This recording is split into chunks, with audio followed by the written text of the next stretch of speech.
Don't you hate small talk?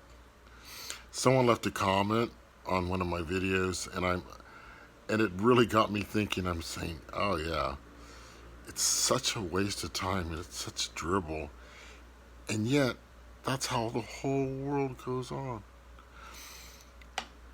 Let's talk about the weather. Let's not. Let's talk about Jesus. Can you imagine how popular you'd be? You meet a stranger, and the first words out of your mouth are, "Happy to meet you. Have you met Jesus yet?" You know, I know it sounds a little far fetched, but really, isn't that what it's all about? Have they met Jesus yet? Do they know Jesus? What else matters? And people are gonna say, "Oh, he's fanatical. He's all, off the wall." But it's boring talking about anything that's not related to Jesus now. Absolutely boring. And yet, when you relate it to Jesus, it's fascinating. Like, I love talking about science. I like talking about art. I like talking about history. I even like talking a little bit about mathematics, which was my worst subject. Um, Books, nature, especially nature, related to God. And it's amazing because God's the source of it all. Without God, it's just nothing. It's empty. It's delusional to even pretend it matters. Um, I liked Shakespeare plays. I studied literature and history in college, but these people that taught it, they were like godless. And it's like, I wonder how I got anything out of it at all. But let's talk about Jesus.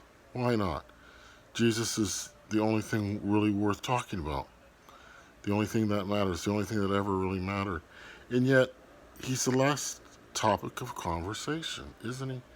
Everyone wants to talk about sports and how they're doing in school and what movies they saw, what trashy, filthy movies they saw that are probably going to lead them to hell. Nah, let's talk about Jesus. Let's invite Jesus into every conversation. Why not? He belongs there. Oh, we're having a beautiful day. Yes, praise be Jesus. And I knew a woman, she was from Hell's Kitchen when I lived in Pittsburgh, Hell's Kitchen, New York, and she was rough as could be. She was a tough old cookie, and I didn't appreciate her like I would now. But she always said, praise be God, praise be God," and she meant it. For every blessing in her life, she brought everything in her conversation, and she smoked like a chimney. She drank coffee, cups of coffee after cup of coffee. But I really think she had a close walk with Jesus, with our Lord. And looking back on that, you gotta, when you're young, you sometimes don't perceive things that you do when you're a little more mature.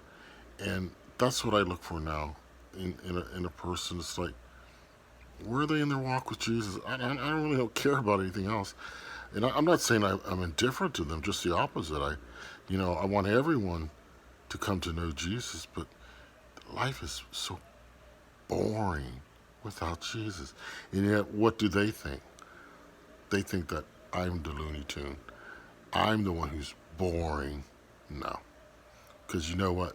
There's nothing boring about Jesus. Just the opposite.